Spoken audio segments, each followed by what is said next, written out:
90% of the stuff that your name attached to in the city, you was you playing. I was the master. Yeah. Joe T did that. I was the villain. You know what I'm saying? You did that. Truth of the matter is, I was never the one. I was the one they came to. You was never the one to what? I was never the one that I was never doing the orchestrating. Yeah. I was always the one because I was the one that they knew was gonna do probably what they were scared to do. Right. But they needed me to be a part of it. So it was the same place. It was the same place. Right. Very first lick I went on, my homeboy called me. I said, yeah, let's do it. On the strength of that's my homie. Second lick I went on, same person called me. Third lick I went on, my cousin called me. Every lick that was hit, it wasn't boo. It wasn't boo. Hey, let's do this, let's do. It wasn't boo. And if they being real, it ain't not now one of them right now that can say, boo called me and said, this is what we doing.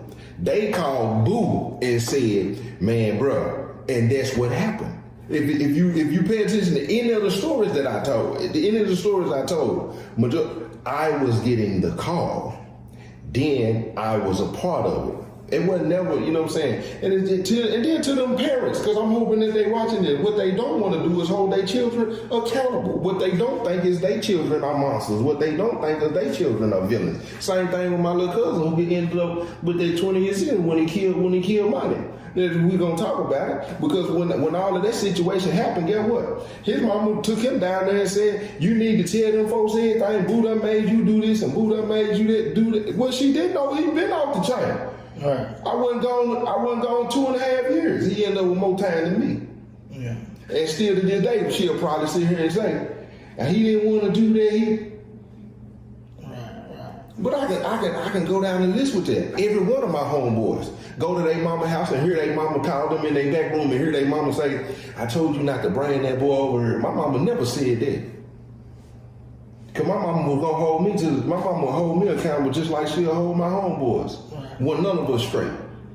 But see, that's what they don't want to talk about. And that's why a lot of their kids still grown and still moving how they moving. Cause they were mama boy. That's one thing I always give my mama. My mama, I remember the time she called me, she had called me cheap one time. You know what I'm saying? And my girlfriend came to the house, knocked on the door. I'm trying to take the girl out the back door. My mama so happened to be in the kitchen. She said, what you doing? I said, I'm gonna let her out real quick. She was like, who was that knocking on the door? She say the girl name. They were knocking on the door. She said, I'm gonna tell them. My mama wasn't with that. Right. My mama wasn't with that. If something was to pop off, my mama wasn't, you need to go down there and tell on everybody. My mama wasn't on that. Right. Because she knew all of us was part of it. All of us was on it. Right. But they don't want to do that. They don't want to have that conversation. Their kids are golden kids. They don't do wrong. Right. Nah, that ain't what's going on. Boo Baker wasn't always the villain. Even when we went to prison, I wasn't the villain. I was asked because they knew I was gonna go. Right. Yeah. But then, what life been like for you out here in Dallas? You know what I'm saying? Do you ever miss? No. You ain't got to finish that part. Go ahead. You'll never miss home. No. Would you ever come back home?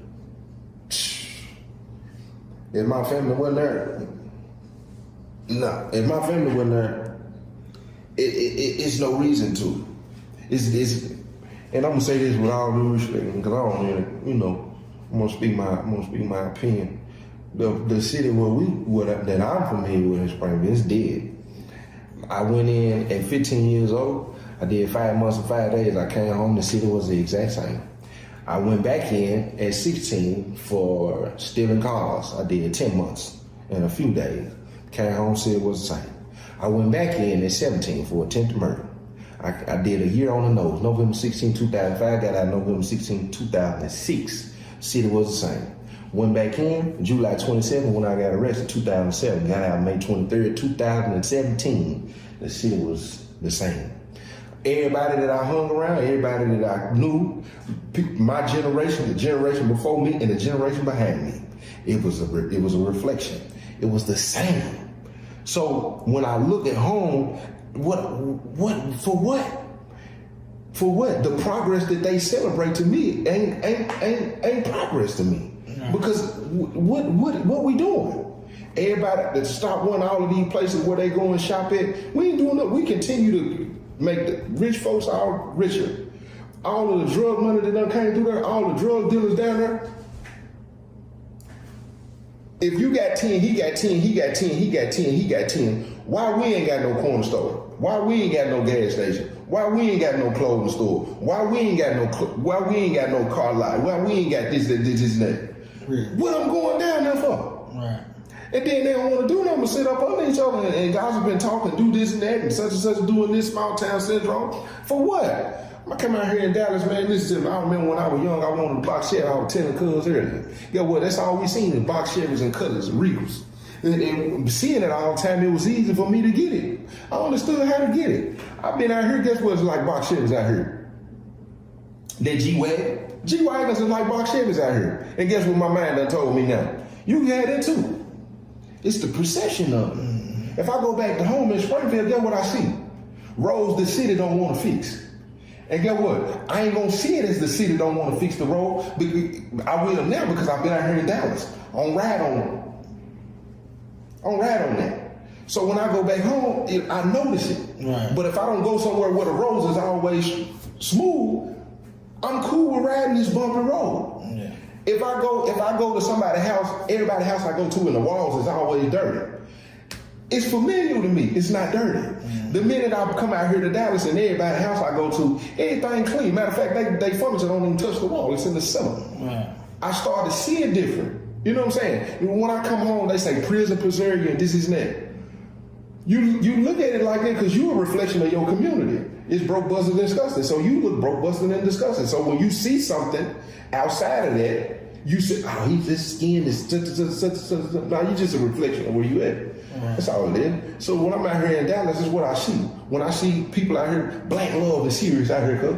I wasn't out here 2 weeks, man. I was at the pool. I seen a man throw his woman up in the and then when he came down, he called her, he kissed her, and then she climbed on his back. And guess what I said to myself? What was that? We would have picked on him. You're a sucker. What are you doing? Then I went back here on this back walk back here, and I seen a couple. They had twin dogs, his and hers. She was walking the boy, and he was walking the girl, and they would hold hands. And I looked at it and I said, and I caught myself. I said, nah, that's real. Right. Hadn't seen it. Go back home for what? Can't do that at home. I can't do that at home. I can't. You gotta put on. You gotta wear this and wear that, and other than that, and you ain't accepted. I ain't gotta do that out here. I gotta do that. Man, you know, man, a lot of people, man, you know, in a relationship to me, you got a lot of people feel like that I'm a major influence on